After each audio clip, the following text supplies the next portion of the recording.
अब सालों तक जेल में सड़ती रही हो। पर क्यों? मैंने तेरा क्या बिगाड़ा है? मेरा तो नहीं, पर अपने दिमाग का बहुत कुछ बिगाड़ के रखा है। तेरे दिमाग ने तेरे खिलाफ रपट दर्ज करवाई है कि तू हर हफ्ते घटिया मूवीज देख करके उसका शारीरिक शोषण करती है। पर इस बार तो तूने हद ही कर दी। इस बार तो तूने उसको मारने की कोशिश की है। हाँ, अब attempt to murder of your brain के केस में सालों तक जेल में सड़ती रही हो। तो आप लोगों को पता है दुनिया में खुद को मारने के कितने सारे तरीके होते हैं, जैसे कि पंखे से लटक लेना, खुद की कलाई काट लेना, गाड़ी के सामने आ जाना, खुद को गोली मार लेना। बट इन सब में सबसे कारगर तरीका आप लोगों को पता है क्या होता है? देशद्रोही मूवी को एक से ज्यादा बार देख लेना।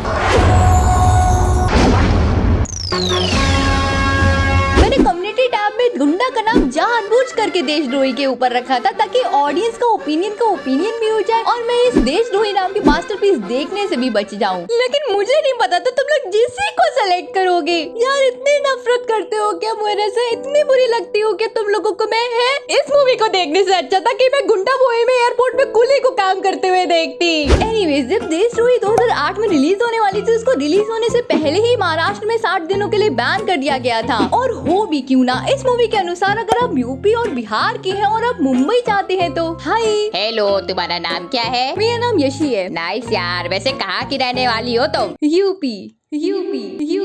क्या हुआ? मार साली को, मार यूपी से और मुंबई कैसे आ गई? कहाँ से आया? यूपी से या बिहार से? लिटरली इस मूवी में एक बंदे को सिर्फ इसी बात के लिए मुंबई वाले पीट रहे थे क्योंकि वो यूपी और बिहार का था। दुनिया में लोगों के पास कोई काम धंधा थोड़ी ना होता है, बस सड़क किनारे जो भी जा रहा हो वो कहाँ का रहने वाला है ये पूछ करके उसको पीटना ही तो बचा है। लॉजिक एक्सपेक्ट कर रही हूँ, वो भी देशद्रोही मूवी से। शर्म करनी चाहिए यार मुझे, देशद्रोही से लॉजिक एक्सपेक्ट। यार इस मूवी में है केआर की एज सख्त लौंडा जो कि लड़कियों के प्रपोजल्स कुछ इस तरीके से रिजेक्ट करते हैं। राजा, तुमने कभी भी मेरी आंखों में देखने की कोशिश नहीं की है। इनमें सिर्फ एक ही चेहरा रहता है और वो है तुम्हारा। याद है बचपन में बारिश के पानी में हम कश्तियाँ बनाकर छोड़ते थे। तुम्हारी कश्ती हमेशा पार निकल जाती थी और मेरी कश्ती हमेशा डूब जाती थी। Hello dear crush, I just wanted to tell you that I love you.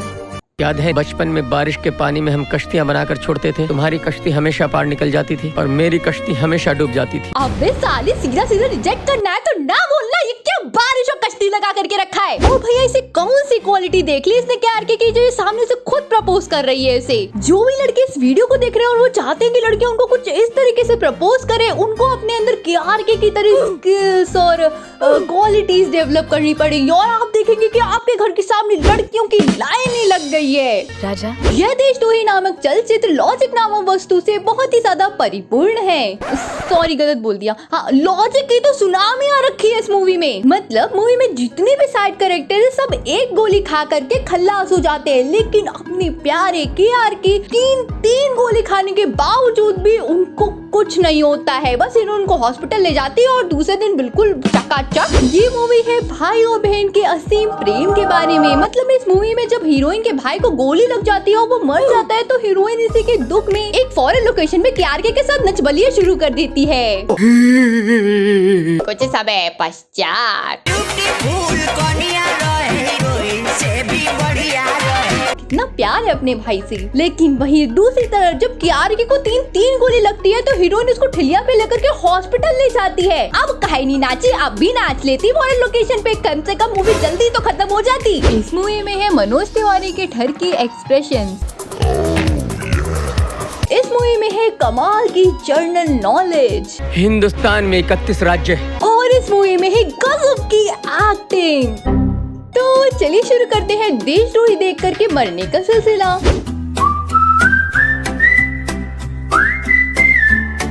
Movie start होती है केआर के मुंबई पहुंचने से, जहां वो पहुंचते ही हीरोइन को हेलमेट उड़ा करके गुंडों को पीटते हुए देखते हैं और कहते हैं अरे यार, बहुत तेज। और जस्ट उसके बाद वे रेगिस्तान में हीरोइन के साथ भगना शुरू कर देते हैं। फिर केआर के अपने दोस्त मनोज तिवारी को ढूंढने के लिए मुंबई में घूमते हैं। मेरा दोस्त शेखर भी इसी शहर में रहता है। पता है उस जगह का?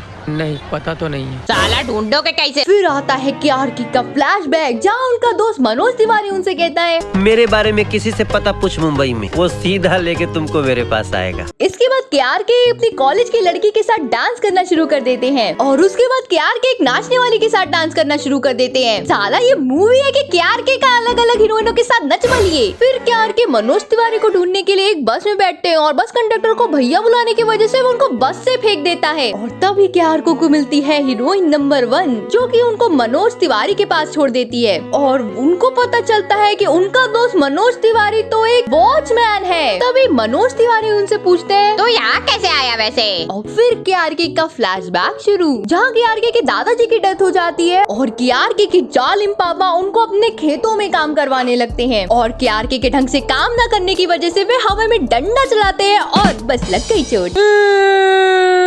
फिर KRK अपना पेट पालने के लिए फल बेचना शुरू कर देते हैं। तभी गुंडे आकर के उनको ड्रग्स बेचने के लिए कहते हैं और KRK मना कर देते हैं और इसी बात पे गुंडे उनको पीटने लगते हैं। तभी आती है उनका बचाव करने हीरोइन नंबर 1, लेकिन गुंडे तो हीरोइन नंबर 1 को पकड़ के मारने वाले होते हैं और KRK ये सब देख करके कहते हैं, ए भाई, वो उसे मार देंगे। अरे देखो, अरे बचाओ ना आप उसको।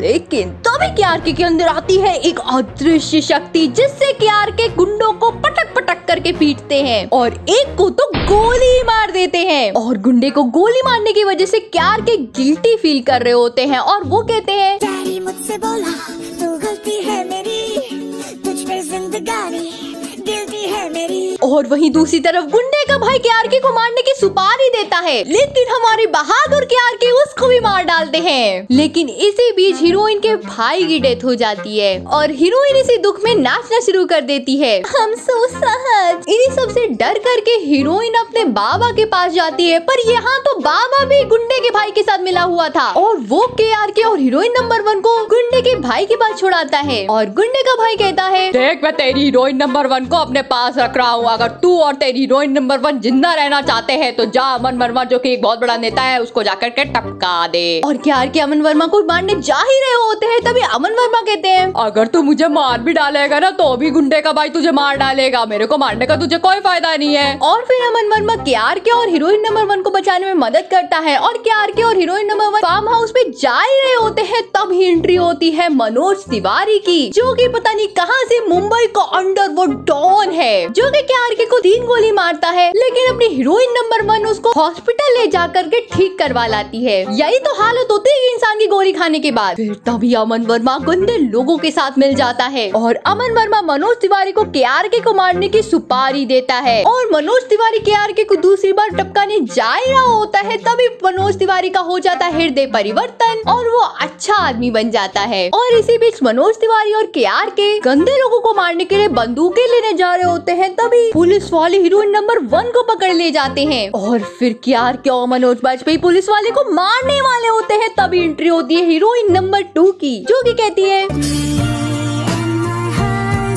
इससे पुलिस वाले का हृदय परिवर्तन हो जाता है और वो हीरोइन नंबर 1 को छोड़ देता है। इसके बाद मनोज तिवारी और KRK मिलकर के गुंडे के भाई को मारते हैं और इसी बीच मनोज तिवारी को गोली लग जाती है और वे टपक जाते हैं। भाई, अगर तुमने फालतू बातें करने के बजाय हीरोइन नंबर 1 की तरह हॉस्पिटल ले गए होते तो शायद जिंदा होते अभी। और इसी वजह से KRK को आती है बहुत ही ज्यादा गुस्सा और वो अमन वर्मा को मारने के लिए खुद के ऊपर बॉम्ब बांध करके जाते हैं, लेकिन तभी पता चलता है ये बॉम्ब तो नकली था और KRK अमन वर्मा को खूब पीटते हैं और वो ऑन कैमरा अमन वर्मा को मारने वाले होते हैं। तो अभी पुलिस और लोग आकर के उनको पकड़ लेते हैं और KRK उन सारे लोगों को उड़ा करके अमन वर्मा को गोली से उड़ा देते हैं और अमन वर्मा को मारने के बाद कहते हैं, मुझे फांसी की सजा दिलवाइए। और हम सभी ये बकवास देखने के बाद नरक लोक सिधार जाते हैं। अगर आपको बहुत ज्यादा मरने का शौक चढ़ा हुआ है तो प्लीज इस मूवी को जरूर देखिएगा। YouTube पर बिल्कुल फ्री है। कुछ ही दिन में आप अपने आप को नरक लोक में पाएंगे। इन्हीं शब्दों के साथ मैं अपनी वाणी को विराम देती हूँ।